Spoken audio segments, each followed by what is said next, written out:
Hello good morning everyone, welcome to Saurabh sir classes. Myself चिक ठाकुर और मैं आपके साथ पेपर सॉल्व कर रही हूँ एनटीए यूजीसी टेट जो 2024 18 जून को हुआ है। Yes I know that paper got cancelled, but ये पेपर आपका बहुत हेल्प करेगा, trust me guys, because reschedule हो गया है आपका नेट का एग्जाम। तो ये सारी डिटेल जो आपके पास ऑलरेडी पहुंच गई है, एआई किस तरह से इजी वे में सॉल्व हो सकता है वो मैं आज आपके साथ यहाँ पर करने वाली। देखो बेसिकली डीआई जो मैथमेटिक्स है ना वो बहुत इजी होती है, लेकिन हम लोग क्या है थोड़ा सा घबरा जाते हैं। ये बेसिकली करना क्या चाहते हैं, ये चेक करते हैं आपका एप्टीट्यूड, ठीक है। और एप्टीट्यूड चेक करने के लिए बहुत इजी देते हैं, कैसे करना होता है सिर्फ थोड़ा दिमाग लगा के समझ। देखो हम ये क्वेश्चन है, यहाँ पर डीआई दिया है, ठीक है, डाटा दे दिया है, आपको उसको इंटरप्रेट करना है, डाटा को ठीक से समझना है, ठीक है। Following table shows the percentage distribution of the number of readers of an IT magazine in the year 2019 and 2023 among the 6 different cities A to F based on the data in the table. Answer the question that follows. ठीक है, यहाँ पर एक तालिका एक table दिया है जहाँ पर 6 अलग अलग शहर है, सिटी है। 2019 में उस शहरों में कितने परसेंटेज रीडर की संख्या, ठीक है, जो पढ़ते हैं पेपर्स वगैरह मैगजीन्स वगैरह, आईटी मैगजीन है भी, ठीक है, पेपर वगैरह नहीं, एक आईटी मैगजीन है, उसको पढ़ने की संख्या यहाँ पर दी हुई है। 2023 में परसेंटेज कितनी है, 2019 में कितनी है, वो हमें यहाँ पे दी है। इसके बेस पे है क्वेश्चन। देखो क्वेश्चन कितने आसानी से आप लोग सॉल्व कर दो।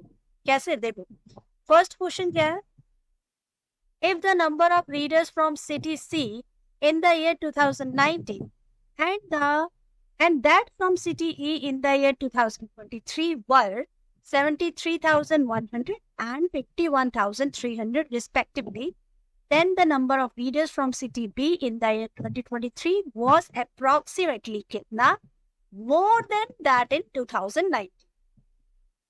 सिंपल सी बात है, सिटी सी का 2019 में 17% रीडर था, जिसकी हमें संख्या दे दी गई है, नंबर्स दे दिया गया है 73,100 का, ठीक है। फिर ये कह रहे हैं कि सिटी ई का, सी का देखिए कहाँ 2019 कहा गया है और ई का 2023 कहा गया है। अब इसका कितना है 23 ई, ये रहा आपका 9%, और 9% कितनी संख्या दी गई है 51,300। इतना क्लियर हुआ। अब हमसे पूछा है सिटी बी का बताइए 2023 में अप्रोक्सीमेट कितना और परसेंटेज कितनी हो जाएगी 2019 और 2023 दोनों के बीच में कितना बड़ा कितना घटा। यहां तक आपको समझ में आई बात, यहां तक डेटा क्लियर हुआ, ठीक है। अब अगर मैं ये देखिए, इसको मैं यहां से क्लियर कर देती हूँ, ठीक है, एक बार क्लियर करके आपको यहीं पर टेबल के सामने इसलिए कर रही हूँ तो हर चीज जो नंबर्स है सामने रहे, ठीक है। ब्लैंक शीट में भी हो सकता था बट आपको समझ में आना चाहिए। अगर मैं 73,000 मुझे मालूम है कि 17%, तो अगर मुझे ये पता चल जाए कि भाई ये पूरा टोटल कितने परसेंट, टोटल रीडर कितने हैं, तो मैं ऑटोमेटिकली निकालूंगी कि बी कितना हुआ, डी कितना हुआ, ई कितना, किसी का भी निकाल सकती। इसको निकालने के लिए क्या करूंगी मैं, 17% यहाँ मुझे दिया है इसका है, तो मैं क्यों ना इसको 73,000 का ही 1% निकाल दूं। अगर 1% निकल आया तो ऑटोमेटिकली मुझे पता चल जाएगा बाकी के 100% कैसे है। और उसके लिए सिंपल है, मैं परसेंटेज से परसेंटेज कट करके 73,000, ठीक है, हम ऐसे लिखेंगे ना, तो हम ऐसे लिखने के बजाय इसको हटा देते हैं, हम सिंपल इसको परसेंटेज से परसेंटेज हटा देते हैं और 0.17 से मैं डिवाइड कर, अगर मैं 0.17 से इसको डिवाइड करूंगी तो मेरे पास कितना आना चाहिए, 7 4 68 और 3, तो लगभग मेरा आएगा 4,30,000। सही है कि नहीं, फटाफट से आप लोग बताइए सही है ना। बस इसी तरह से आपको क्या करना होगा, नीचे वाला नंबर भी करना है। नेक्स्ट नंबर भी हम देख लेते हैं। नेक्स्ट हमें दिया गया है 51,300। इसका भी हमें दिया है, कितना परसेंट दिया था, 9%। परसेंटेज से परसेंटेज में हटा देती हूँ, 0.9 आ जाएगा। अब मैं इसको भी इससे डिवाइड कर देती हूँ, तो मेरा कितना आंसर आएगा। अब मैं अगर इसको इससे डिवाइड करती हूँ तो मेरे पास कितना है, 0.09। ये 12 नंबर होता है, ठीक है। तो मेरे पास आंसर आएगा 5,70,000। ठीक है। अब मेरे पास एक्चुअल नंबर्स मिल गए, एक्चुअल रीडर्स के टोटल नंबर, ठीक है। अब मुझे परसेंटेज निकाल देनी है आसानी से, सिंपल हो गया ना। 2019 का टोटल नंबर मुझे मिल चुका है, 2023 का मिल चुका है। ये है मेरे पास 2019, ठीक है, और ये है मेरे पास 2023। मुझसे कहा गया है बी का मैं 2019 का निकालूं, तो बी का 40%, इसका मुझे 40% निकलता है, ठीक है। और 2023 का ही बी का मुझे निकालना है, तो 2023 16%। तो आप लोग फटाफट से सॉल्व करके बताइए कितना परसेंटेज आएगा। अब ये एक ही सवाल के सॉल्व करने से आपके आगे जो भी क्वेश्चन आएगा, देखिए कितनी जल्दी जल्दी ये सॉल्यूशन होने वाला है। अब इसका 14% अगर हम करेंगे तो हमारे पास कैलकुलेट करके आप देखेंगे 60,200 आएगा। और 5,70,000 को अगर 16% डिवाइड करेंगे तो आपके पास 91,200 आएगा, ठीक है। अब हमें क्या करना है, हमें ये पूछा गया है कि कितना परसेंट बढ़ गया है। तो 60%, ये है आपका, एक पहले बड़ी संख्या 91,200, ठीक है। और 60,200 मल्टीप्लाई बाय 100। अब सॉल्व कर देंगे आप, आंसर निकल आएगा कितना परसेंट बढ़ गया है। इजी है ना। या माइनस, अरे यहाँ पे माइनस 60,200। एक तो ये मेथड है, ठीक है। एक मेथड तो ये है, तो आप इसको सिंपल तरीके से कर देंगे कि हाँ भाई, सो इससे माइनस किया, बचा और निकल आया। एक मेथड मैं आप लोगों के साथ और शेयर कर रही हूँ, जो मैं यूज करती हूँ, जो बहुत आसान मुझे लगता है। 60,200 एक 100% अमाउंट है, पूरे का पूरा अमाउंट है। और दूसरा अमाउंट है 912, ठीक है, 91,200। अब मुझे इन दोनों के बीच का जितना परसेंटेज का गैप है वो पता लगा। तो अगर मैं कहूँ कि इसका 50%, इसका 50% कितना हो जाएगा, 60,200 का 50% कितना हो जाएगा, 30,100 होगा। होगा कि नहीं, हो जाएगा ना। और अगर मैं आपसे बोलूं कि 60,200 का 10% कितना होगा, 10% तो हमें चाहिए, लेकिन फिर भी मैं आपको बताती हूँ। 60,200 का अगर 100% है तो 6,020 हो जाएगा इसका 10%, और 602 हो जाएगा इसका 1%, ठीक है। अब यहाँ पे मेरे पास आ गया है 90,200, लेकिन मेरा कितना कम है, यहाँ पे देखिए 91,200 मुझे पहुंचाना है, यानी 1,000 के लगभग कम। तो यानी अगर मैं यहाँ पर 1% ऐड करूँ, 1% यानी 602 ऐड करूँ, तो मेरे पास होगा 809, ठीक है। अब मैं अगर 8% और ऐड करूँ, यानी 602 अगर मैं और ऐड करती हूँ, मेरे पास कितना हो जाए।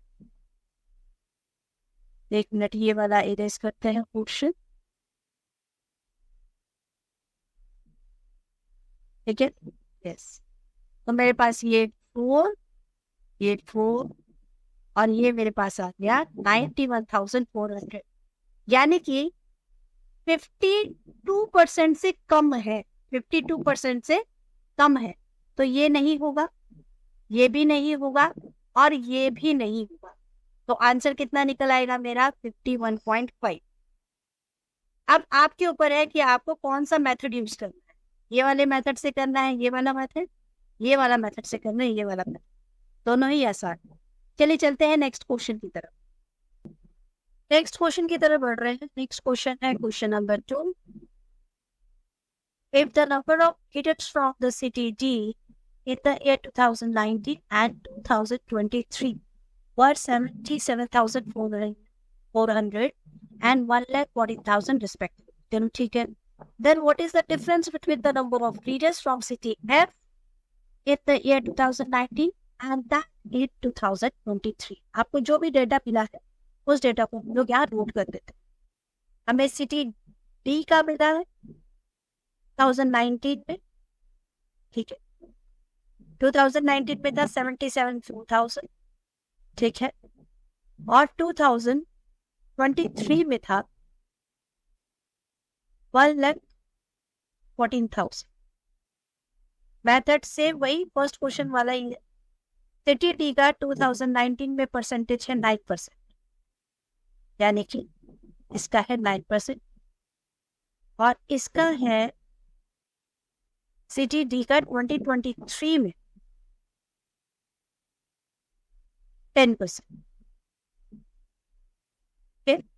हम लोग क्या करना चाहते हैं, हम लोग सिटी एफ का निकालना चाहते हैं 2019 का और 2023 का, और निकालने के बाद हम क्या देखेंगे, इसमें डिफरेंस देखेंगे, ठीक है। सेम वही मेथड है, 9% है, 0.9 से करके हम इसका निकाल सकते हैं, ठीक है। टोटल हमें रीडर्स पता चल जाएंगे 2019 के, क्योंकि हमने पहले क्वेश्चंस में किया था, सेम वही बात है। और 1,40,000 को डिवाइड करेंगे 0.10 से, तो हमें यहाँ का भी पता चल जाएगा। फटाफट से चेक करते हैं कितना आता है। कैलकुलेशन वही सेम मेथड कीजिए जो फर्स्ट हमने किया है, तो हमें एफ का आराम से मिल जाएगा हम जब वही मेथड कैलकुलेशन का यूज करते हैं। यानी हम इसको डिवाइड करेंगे 0.09 से और इसको डिवाइड करेंगे 0.10 से, ठीक है, क्योंकि परसेंटेज से परसेंटेज कट चुका है। ये डिवाइड करने के बाद जो टोटल हमें एफ का मिलेगा, हमें कितना परसेंट निकालना है, टोटल संख्या हमें मिल रही थी 8,60,000। आप कैलकुलेट करके देखो, मैंने फटाफट से कैलकुलेट कर दिया है, ठीक है, ताकि आपको इजी रहे। अब इसका मुझे 26% निकालना है, तो मेरा एफ निकल आएगा।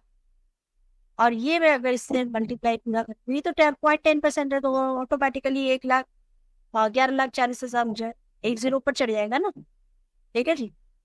इसका मुझे कितना निकालना है, 22% निकालना है। 2023 का एफ तो बोला है ना, 22% निकाल, कितनी वैल्यू आएगी, ये अगर मैं इससे मल्टीप्लाई कर रही तो 2,50,800 आएगा। करके देखो, मैंने आपको सिंपल स्टेप्स बता दिए ना, अब इसके बाद कैलकुलेट तो खुद फटाफट से करके देखो।